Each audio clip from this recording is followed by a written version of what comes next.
What's up, y'all? Welcome back. Random TV Reviews. Your girl and I. Your boy, standing live. Queen Sugar, as promised, we're going to hit it and quit it because y'all know this show comes on late as heck. Boom, boom, boom, boom. And we got to go to work in like 5 hours.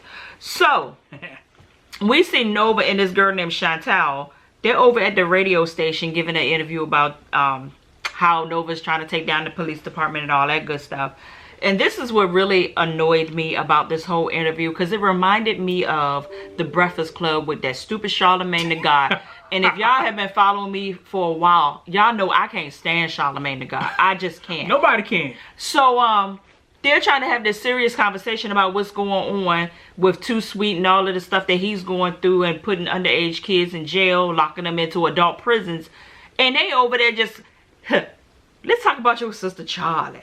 And Golden and Davis and Golden with the fat A, and I mean, so they just going, they ain't taking it light, making it a joke like Charlamagne would do. And I was like, you know what, this ain't the time for this. So Nova was trying to get them back on track, but they was still going in, and then they started taking phone calls. So when they started taking phone calls, the callers were calling them, hey, Nova, this about Charlie and Davis, and how do you feel about? And I'm sitting here like, really? Y'all just gonna let this whole Charlie and Davis thing gonna take over this good, healthy conversation? But you know how it go. People want this juicy stuff so they can get the freaking views and the freaking airtime and the ratings. It's bullshit. It really is. So back at the house, we got Charlie and Vi. They listening to the radio show, right? But Charlie came in on like the tail end of it after Nova had said the meat of the conversation and all of that. She just came in on the bullshit.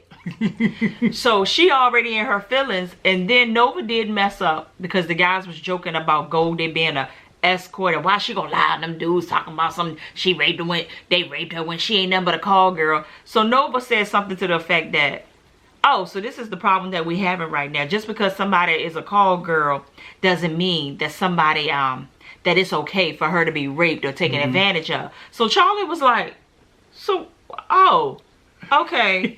So now you're making it seem like my husband is guilty and all this good stuff. So I kind of felt where she was coming from, but at the same time, it is what it is. But then this right here.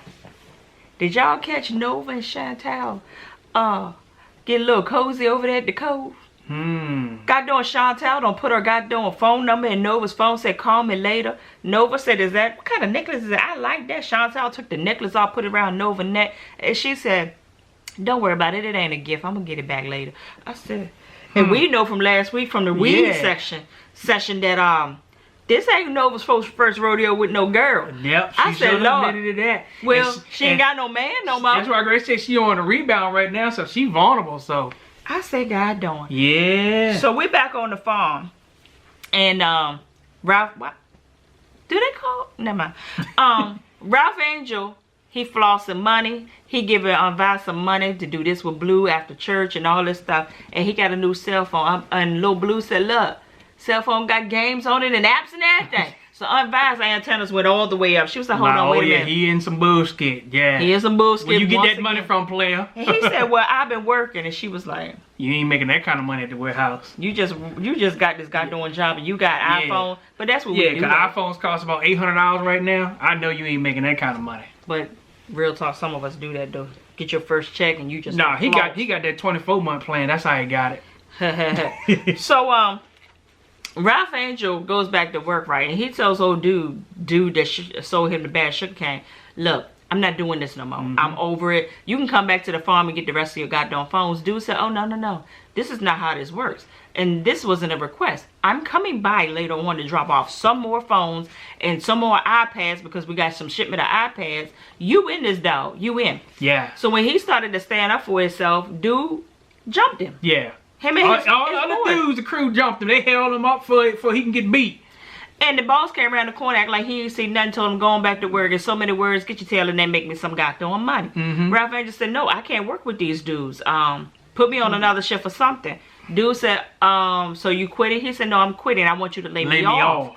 He said, you're fired. And I will call your probation officer and let him know.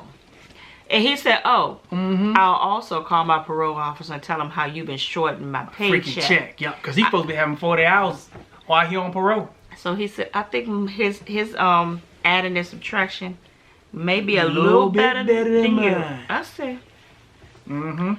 So then we see the cops roll up over at got doing over there. Why I think they only went to his house. Yeah, Ralph Angel's house. He was trying to get something on him, so he had to lay him off. That's what that was. But earlier in the episode, Vi had peeped that Ralph Angel had put a lock on the goddamn shed when Remy had asked him to go get the shovels. She knew right then and there he done got some bullshit up in that goddamn shed. So some illegal bullshit at that. So as big as that goddamn farm is, well, plantation, as big as that is, you knew exactly where to go look. You searched through the house and then you went to the shed. And they barely searched through the house. They opened up a few of the freaking china cabinets. They look underneath the tables and stuff like that. Then they go straight to the shed. So we heard the tarp when he lifted the tarp up. And I said, oh, hell. So but I said, Aunt Vido came through. I knew she came through. And when they lift that tarp up and they said, okay. And he was like, oh, yeah, I'm going back to jail. But hey, man. He said, we free to go. I said, whoa. I think we all got some aunts like that, man, that'll cover you. They got your back. You know, even though you in some skit and they know you wrong, but they still got your back, man. Ain't nothing like that kind of family like that, man. Nah, not saying that it's right, but I appreciate it, though. I appreciate it. I ain't trying to go to jail. I wouldn't be sitting here right here. I had my aunts cover me for a whole bunch of bullshit. We talking about that. We can talk about that all night. All night. All night long. All night long. What's that? Oh. So long story short, Aunt Vi moved the goddamn things and she said, did they find anything? Ralph Angel said, Aunt Vi. She said they ain't gonna find it either because it's in the bottom of the bayou. Yep. And he busts out crying. And I said, cried too. Yes, come through. Because he was going back to prison. Matter of fact, they was probably putting, because he did, 10 years the last time? So he probably did life over some freaking computers. And come to find out, he only had 1 year left on his parole. But this joke got a piss in a cup every week. Every week. And take parenting classes. I said, that's some bullshit right there. Yeah. So, we see Remy, he done came over to the house, right? And he told Charlie, look, I done made this new sugarcane seed variety. You know, I'm a chemist and I do all kinds of stuff. I probably make some weed and all kinds of stuff too. But he got some, we call them hybrids. Hybrid cane seed that he wants to try out on the farm. Basically, it's a risk, but they ain't got none. Yeah, so they ain't got no choice. And he said it's free 99. So he said the soil is ready for it. I get it to you. But you still gonna need you a goddamn farm manager. I said, oh hell, here you go. And he said, that goddamn Prosper is the man for the job, but I'm gonna have to teach you how to talk to Prosper. Because Prosper's an old head. You gotta speak his language. Look him in the eye, don't look down. And if you disagree with him, just don't let him know. But they like that though. Yeah, you working with them old cats, if you don't do it their way, it's the highway. They ain't working with you. So I said, y'all do y'all part, I'll do my part in the kitchen, and we'll get this deal settled. I said, God darn, this is how we do it? Woo. So, long story short, they went ahead and had his goddamn dinner. But Remy got there first, and of course he did the briefing on how to act with old Prosper. Then he told, oh, that was your phone call? Chris, what the hell was that? So then Ralph Angel came in, he got a little briefing, and then the goddamn Nova come in. As soon as she came in, Charlie walked off. And Charlie was like, okay. She follows her in the kitchen. Charlie is pissed off about this goddamn interview. They get the fussing, hollering, crying, spitting, fire, all kinds of stuff. And I said, well, darn. And then Prosper walks in. I said, this would be a good goddamn time for this joker to walk in. But you know, Prosper, don't act like you ain't never been walked in on some family drama. So. I said, So long story short, they had this goddamn good meal that Aunt Vi cooked. So much so that he said, look, is you in it or is you not? Because I heard through the grapevine y'all only gonna do it for a season and then y'all gonna up and sell this place. If that's what you planning to do, that ain't what I'm planning to do. I'm in it for the long term. I can't say that about the old cats. Yeah. You want to start it, you gotta put some tenure in there. You want to start something with them. Look, they more committed to some farming and fishing than they is women though. Yeah, cause they have a new wife every 6 months. No, they'll have the same wife for 25 years. They have a new side chick every 6 months. Yeah. Don't ask me how I know. So but some of them have new wives too, though. I ain't never seen that. Oh, I've not seen in the country where I'm from. So Yeah, they got the deal with old Prosper. He said he gonna do it, but he said, Aunt Vi, can you please give me another piece of that goddamn pie? I said, it must have been a sweet potato pie. 'Cause that's the only pie that'll touch you to your soul like that. So that homemade John too. And then he said, I ain't had cooking like this since my wife died. And then he looked at Remy and he said, yeah, just like such and such. So he kind of alluded to the fact that Remy's had a wife that died. Is that what y'all got out of it? That and Charlie was over there like, this first time I heard this before. I said, well, you don't need to know. Y'all ain't together. Yeah, so then Too Sweet calls Nova on the phone. He tells her, look, I ain't gonna make it. They gonna put me back in my cell tomorrow. Basically, if you don't hurry up and get me out of here, I'm gonna die here. Because when I got jumped, they was right here. The police officers and the officers was right here.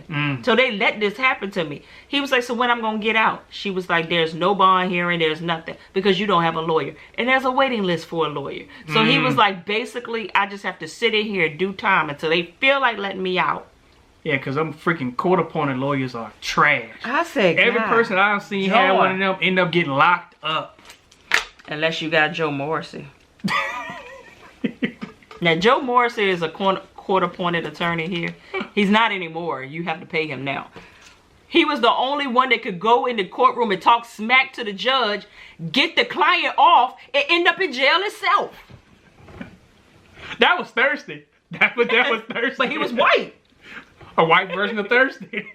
Joe Morrison would go in court and stand up on the table, cuss the judge out, and end up in jail his goddamn self. And his client get the walk. He held in contempt.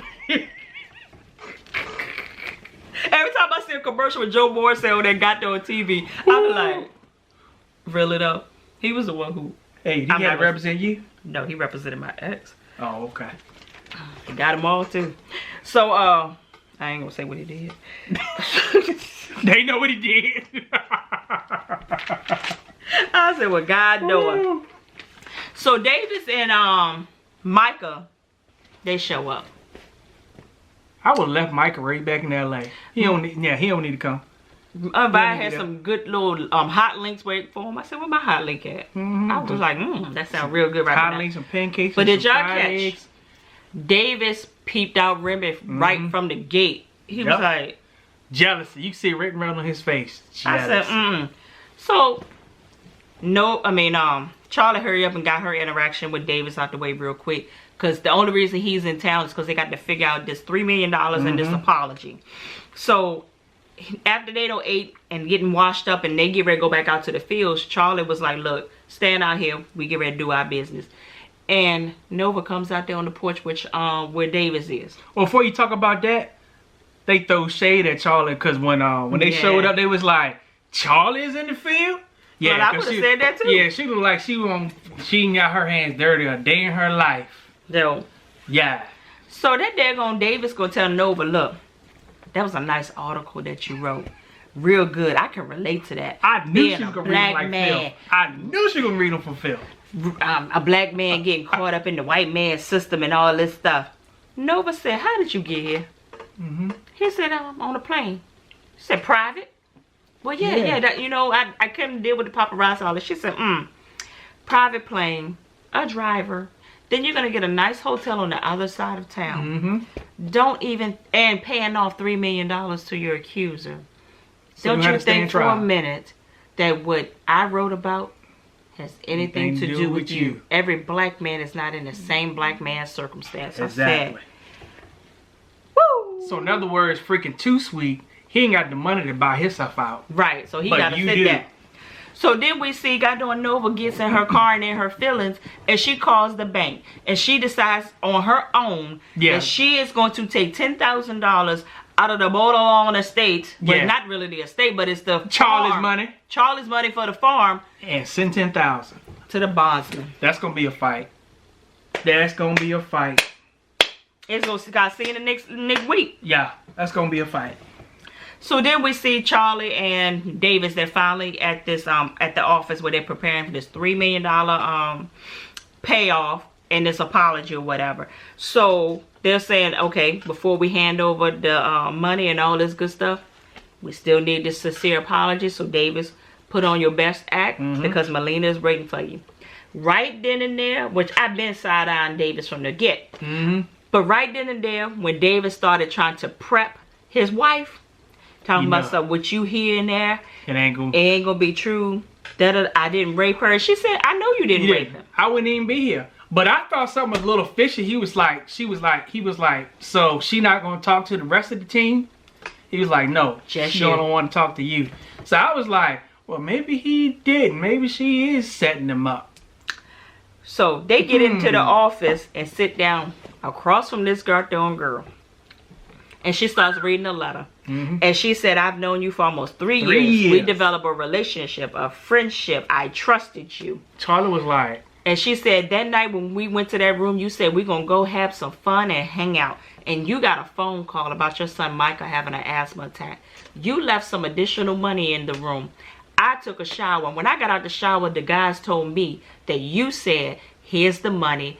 You can take a stab at him. And she was like, Davis would never say that because I'm exclusive to him. They were like, no. And then they proceeded to rape her and pass her around. So Charlie's over there like, wait a minute. Because she giving out information that pertinent information only a personal relationship would know this. Didn't know some details like that. So her antennas go up, and then she said, I knew when I said something about being raped by the players that you would call. And she goes to play the goddamn audio tape of him calling her, talking about some baby. Woo!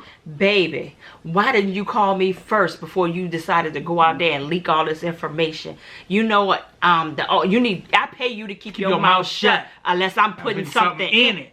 Say, oh. He said, I'm out here. I can get any girl I want out here on these streets and on this road, but I chose you. And I pay you to keep your mouth shut and stop dragging my family in and out of this stuff.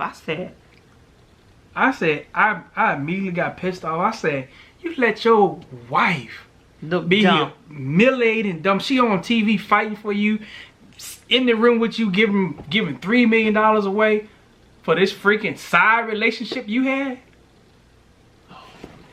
So basically, from what I'm gathering, that this girl was exclusive. And he even said, I pay you to do stuff that my wife will not do.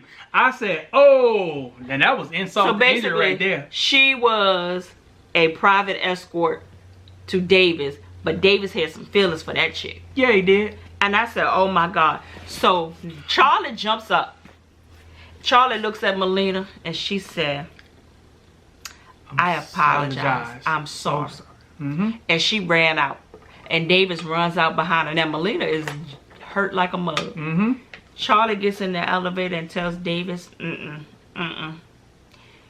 it's over. But what I thought she was going to do was tell Melina, have at him. Yeah, you can have him. Take him through the ring. Take him through the ring. Get him locked up for the rest of his life. And when she said it's over, the elevator door closed, and I said, God darn.